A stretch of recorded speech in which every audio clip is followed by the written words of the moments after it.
Isa ang pating o shark sa largest fish living today. Most species nito ay predatory, kaya kinatatakutan ng marami. Paano kaya kung habulin kayo nito sa dagat?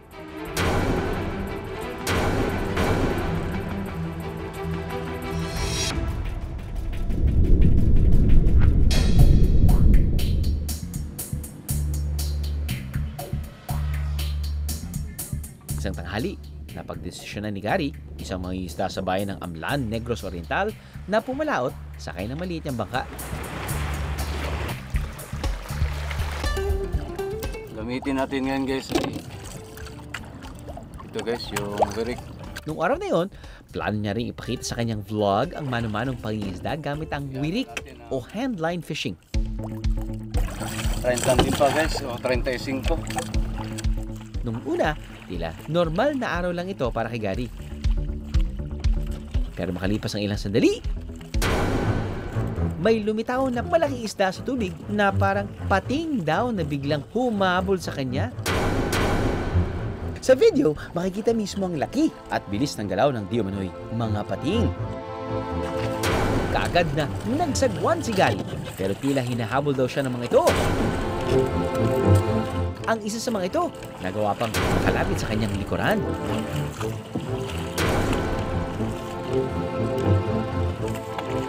Makaliligtas kaya si Gary mula sa nagbabadyang panganib. Ano na kaya nangyari kay Gary? Nakakatakot. Ayon sa National Geographic, may more than 465 known species of sharks at ang size nito ay nag-range mula sa 7-inch pygmy shark hanggang sa 50-foot long whale shark. Ang mga pating, gaano man kalaki, ay isa ring uri ng isda. Nabibilang ito sa grupo ng isda na kung tawagin ay cartilaginous fish, meaning ang skeleton nila ay pure cartilage, isang substance na pareho sa buto pero mas flexible. Guys, alam niyo bang may irrational fear of sharks na kung tawagin ay galliaphobia?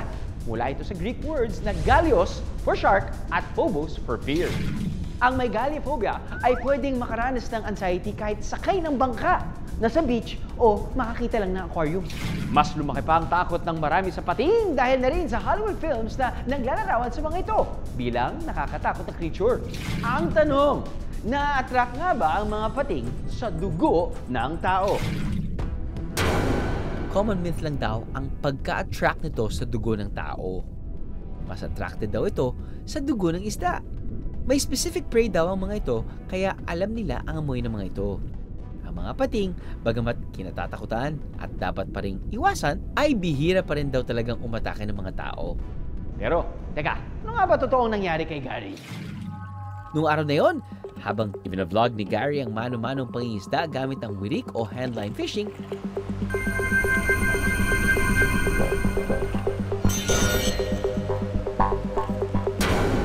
ang plano niyang pangingisda ay nabalot ng takot at pangamba nang biglang may tila dalawang pating na sumulpot sa tubig.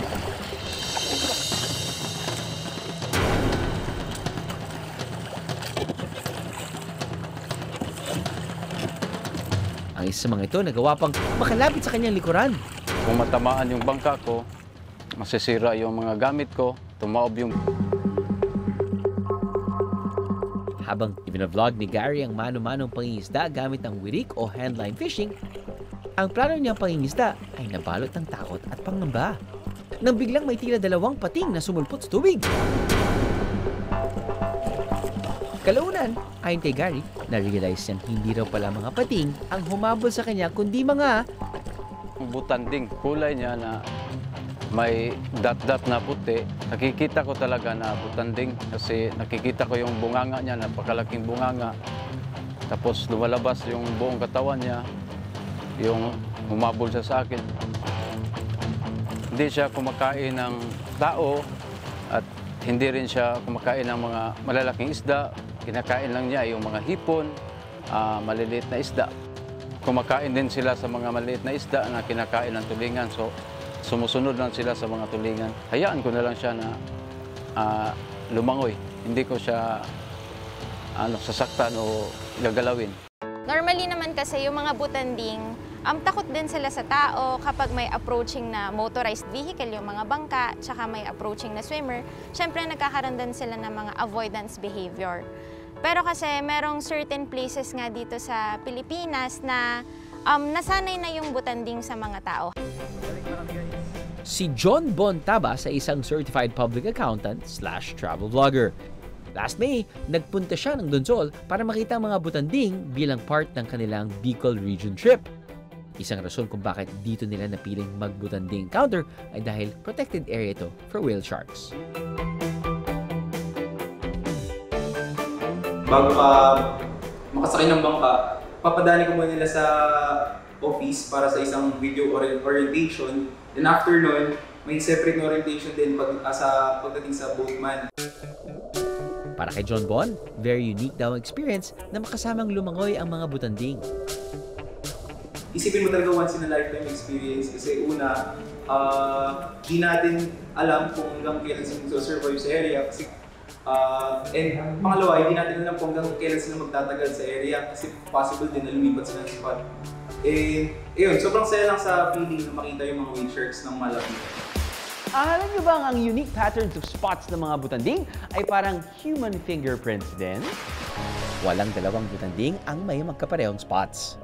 Sa pamagitan pa ng unique patterns nila, natutukoy ang individual whale sharks. Sa pagkuha at pag-collect ng mga picture nito, naka-identify na ang World Wildlife Fund o WWF ng 458 different whale sharks sa Pilipinas. Kamangha-manghamang masilayan ng mga pating at butanding. Sana'y huwag natin kalimutang parte pa rin sila ng kalikasan na dapat nating pangalagaan. Aha!